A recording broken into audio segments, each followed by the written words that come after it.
Bom dia, graça e paz. Vamos a mais um capítulo em nossa jornada pelas Escrituras.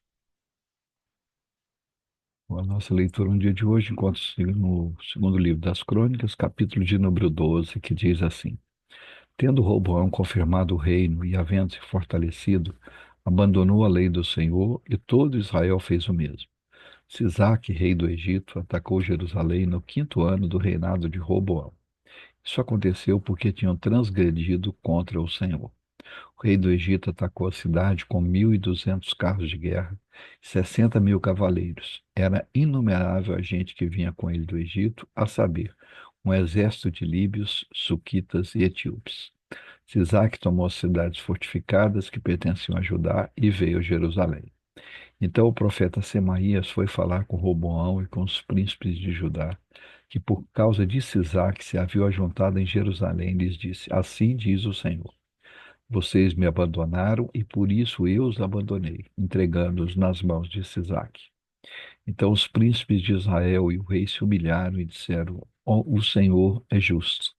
Quando o Senhor viu que eles se humilharam, a palavra do Senhor veio a Semaías dizendo: Eles se humilharam, não os destruirei, mas em breve lhes darei socorro, para que o meu furor não se derrame sobre Jerusalém por meio de Sisaque. Porém, serão servos dele, para que conheçam a diferença entre que é servir a mim e servir os reinos da terra.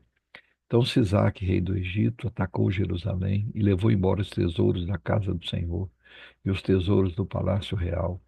Levou tudo, inclusive os escudos de ouro que Salomão tinha feito. Em lugar destes, o rei Roboão fez escudos de bronze e os entregou nas mãos dos capitães da guarda que guardavam o portão do palácio real. Toda vez que o rei entrava na casa do Senhor, os da guarda vinham, usavam os escudos e depois os devolviam à câmara da guarda. Pelo fato de Roboão ter se humilhado, a ira do Senhor se afastou dele, e não houve destruição total, porque em Judá ainda havia boas coisas. O rei Roboão fortificou-se em Jerusalém, continuou reinando. Roboão tinha 41 anos de idade quando começou a reinar e reinou 17 anos em Jerusalém, cidade que o Senhor escolheu dentre todas as tribos de Israel, para ali estabelecer o seu nome. A mãe dele se chamava Naamá e era amonita. Roboão fez o que era mal, porque não dispôs o coração para buscar o Senhor. Quanto aos demais atos de Roboão, tanto os primeiros como os últimos, não está tudo escrito no livro da história de Semaías, o profeta, e no livro da história de Ido, o vidente, o registro das genealogias? Roboão e Jeroboão estiveram sempre em guerra. Roboão morreu, foi sepultado na cidade de Davi, e Abia, seu filho, reinou em seu lugar. Aleluia. Louvado seja o nome do Senhor nosso Deus por mais essa porção da sua palavra. Vamos orar. Pai querido, em o nome do Senhor Jesus, nós nos achegamos diante de Ti com ousadia, alegria e gratidão no coração. Somos gratos ao Senhor porque em Cristo nos proporcionou acesso à Tua presença pelo novo e vivo caminho que Cristo conquistou na cruz. Somos gratos ao Senhor pela vida que o Senhor tem nos dado, pelo teto sobre as nossas cabeças, pela comida, pelo alimento, pela roupa, pela vida e muito especialmente pela vida eterna que temos em Cristo Jesus. Somos gratos ao Senhor pela liberdade que temos de ter acesso à tua presença e acesso à tua palavra, acesso ao teu espírito. O Senhor tem proporcionado todas as coisas para nós. Somos gratos ao Senhor, porque o Senhor é um Deus misericordioso, um Deus bondoso, um Deus maravilhoso. Mas, como diz o texto, o Senhor é um Deus justo. A ti toda a honra, toda a glória, todo o louvor. Te louvamos, Senhor, por essa porção da tua palavra em que nos mostra o rei Roboão se afastando do Senhor e os seus o seguindo. E isso nos serve de alerta. Quando nos afastamos da presença do Senhor, outros nos seguem, principalmente aqueles que estão normalmente debaixo da nossa autoridade. Isso aumenta a nossa responsabilidade como servos do Senhor, em família, principalmente dos chefes dessa família, aqueles que foram colocados como sacerdote do lar. Que nós possamos compreender esta responsabilidade e também este privilégio que é ser o cabeça do lar, ser o responsável pelo culto, pela adoração, pela devoção ao Senhor. Assim nós clamamos ao Senhor que tenha misericórdia de nós, que o Senhor nos conduza de volta à tua palavra, de volta a uma vida de devoção. Que o Senhor abençoe cada um dos nossos lares, das nossas casas, que o Senhor nos desperte para exercermos com fidelidade e ousadia o sacerdócio que o Senhor tem nos dado, de maneira que possamos conduzir a nossa casa, a nossa família ao Senhor, ao culto e adoração ao Senhor.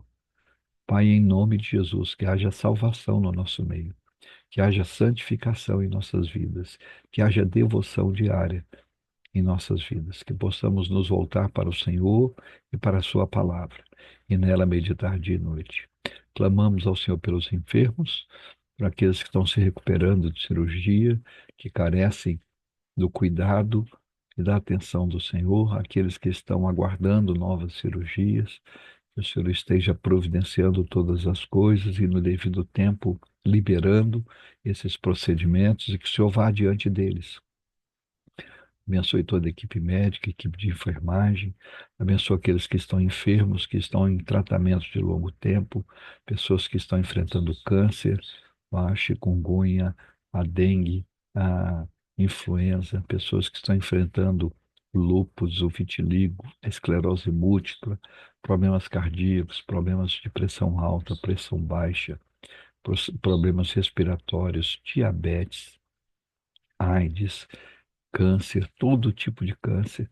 Pai, em nome de Jesus, vai de encontro aos necessitados de cura e toca e cura aqueles que estão vindo de um quadro gripal, de uma virose, que o Senhor também esteja nos curando para a glória do teu nome. Clamamos também, Senhor, por aqueles que estão angustiados, aflitos, perturbados, sem rumo, sem direção, pessoas que estão deprimidas, pessoas que estão desalentadas, sem esperança. Que a boa mão do Senhor esteja sobre eles e que o Senhor derrame do seu bálsamo sobre cada um deles, conduzindo-os à tua presença e derramando paz, alegria e gozo na presença do Senhor. Mais uma vez clamamos pela tua igreja. Renova a tua igreja, revigora a tua igreja, desperta a tua igreja, conduz a tua igreja de volta às Escrituras. Possamos amar a tua palavra e nela meditar dia e noite, tendo o cuidado de fazer conforme tudo nela está escrito. Possamos voltar a viver a vida de Cristo, testemunhar do Senhor, aonde quer que estejamos, caminhando, trabalhando, estudando, dormindo, acordado, aonde estivermos, que o Senhor Jesus seja é, refletido em nossas vidas. Conduz-nos a uma vida de santidade, de devoção ao Senhor. Que haja salvação, que haja transformação no nosso meio. Que o Senhor vá operando sinais, prodígios e maravilhas em nosso meio. E que, enquanto isso, o Senhor vá acrescentando dia a dia os que hão de ser salvos. É assim que nós oramos, agradecidos no único nome pelo qual importa que sejamos salvos, o nome de Jesus Cristo de Nazaré, o nosso Senhor e Salvador. Amém. Deus nos abençoe em Cristo Jesus. Amanhã estaremos de volta com mais um capítulo em nossa jornada pelas Escrituras. Um grande abraço a todos.